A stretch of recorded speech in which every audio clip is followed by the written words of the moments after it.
How you doing, people? Right, so last week I was going to do this video regarding the false creature, false beast. But the day I was thinking about doing the video, the day basically I found this out. Something personal happened between me and somebody who was close to my family, etc. So it put me off doing the video because I was at the back of my mind, right, and back of my head, because obviously my family comes first, because this creature's already been exposed. So he's still at it, right, but in other ways. Now, I've spoken about this before. I don't know if people saying it seriously or not, but then I'm going to just cut to the chase, then I'm going to get to the other bit I've previously spoken about, right.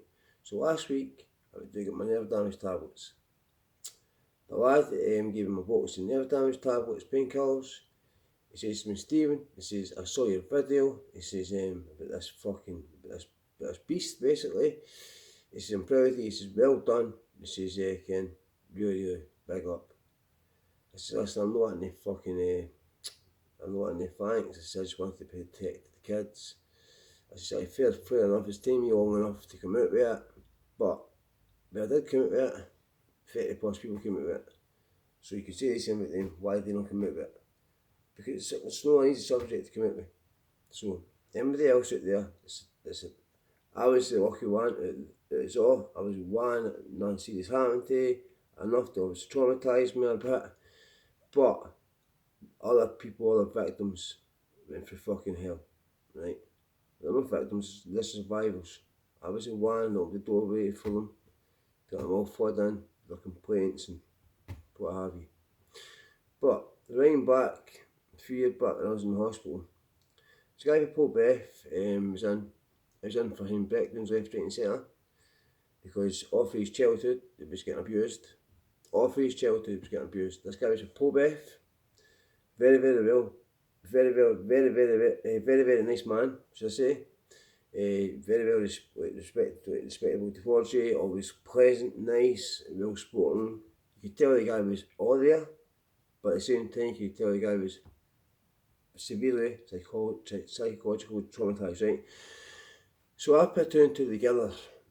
He's a Paul Beth, he's telling me his family run a paedophile ring, right? Now who the fuck is going to say about their own family, right? Now this guy who falls to so exposed, the only one place he goes to is Paul Beth. Now I've tried to tell people this and nobody's taking it seriously. So last week I went to the chemist to get my medication, right? The laddie who says to me, well done. It just happens to be he's with Paul Beth. It just happened to be Beastie Boy approached him and says to him, what age are you? The laddie told him his age.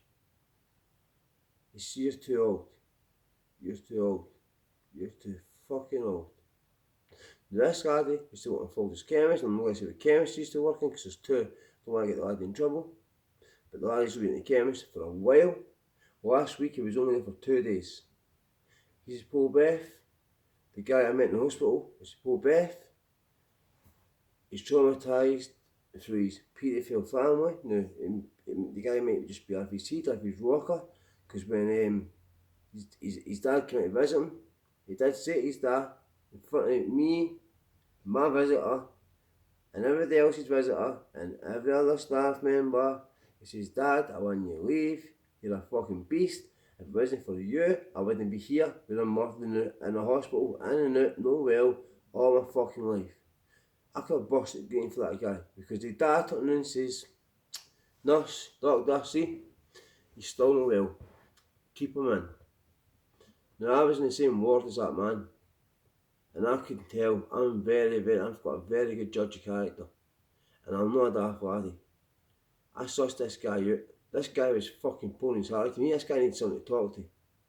So, I'm trying to tell people there's a fucking paedophile ring a couple of mile away from us in Paul Beth. This man is verified to me. That's it me saying, my dad's family on a paedophile ring. Who the fuck the right mind's going to say that? Because all the guy was bought about was getting out of the hospital and back to his wee boy because he was worried sick about his kid. But luckily, thankfully, his son does the boxing. his son can obviously handle himself. Without that, he's going to be able to handle himself, and he's obviously in a good place at a boxing. So if anything happened to his son, that's what I says to you. I gave him that reassurance. I says, listen, I knew I said the guy's name there. I said, listen, mate, I just say Tam, just say, listen, Tam, your son's at boxing. If anything's going wrong in his life, if anything's happening, if he's getting interfered with, he's in the right hands of the boxing club, because they'll know there's something up with him. So this lad for the chemist turned to me, he says, that old bastard, basically says, right pal, how you doing? Not bad. He says, where are you in, son? I'm sure the boy says 21. Oh, you're too old. You're too old.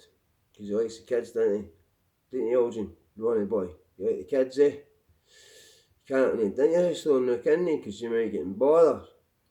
Eh? Fucking beastie bastard, man. So I just thought I'd do this. I was wanting this last week, but like I says, I had a bit of depression there because of what things been wrong in my life for the last few months there. It just happened to be this fucking court case thing's coming up. I'm getting letters from the left, right and centre to the courts, every centre. Thankfully it's for a change, it's not for me, like the court. But it's been playing in my head, and then it caused a bit of stress with me, caused a bit of stress with my family, caused we arguments here and there because I was still in Cravat. My relationship went down the drain. At the end of the day, I've done this for the right reasons. I've done this to protect your reigns, my reign, everybody's reign. I've not done this for any brownie points, I've not done this for any tap in the back. I've done this up my own back to help everybody, because it took me long to come out with it, but you've got to bear in mind, I was tuned to the moon on drugs for so many years. After that, I wasn't on drugs when this fucking happened, right? When I first seen this guy for what he really was, I wasn't a drug addict, I was a football player, right? Then I became a drug addict, then I had a breakdown in my prison cell, I had a nightmare about him, and all I could think of it was my son, and that's when it all came out. Because if I never came out with it, he was taking this to his grave, because nobody else was coming out with it. So I've not done this, like, why the fuck, I'm not done this to gain on anything, I've done this to protect, because I'm a good guy, I love kids, I want to see every kid have a bright future, I don't want to see kids getting traumatised, I don't want to see kids getting fucked on drugs. I'm so passionate about helping people. I'm trying to help myself, obviously, again, like, every time I go 5 steps forward, 2 steps forward, go 5 steps back, that's the way I've been living for a long, long time. But at the end of the day, I never, ever, ever give up. And I never will give up either. So, I just want you to know that the guy, he's never going to change. Until this cunt goes to court and gets fucked behind bars, I've been that away from going up. Well, I did go fucking up. Press his doorbell. From 2 minutes, police came. They didn't ask my name. Jump in with your friend the road, because he fucking knows I'm wrong you. A dirty fucking scummy wrong you. But anyway, I'm not going to say all high and hit up about the cunt, but I just wanted people to know. Obviously, if it was something serious at the time, I wouldn't have held back. But just this guy talking to me about this, and then me and my family had a wee bit of fallout. It's not, that's irrelevant to the story, but it's just so you know.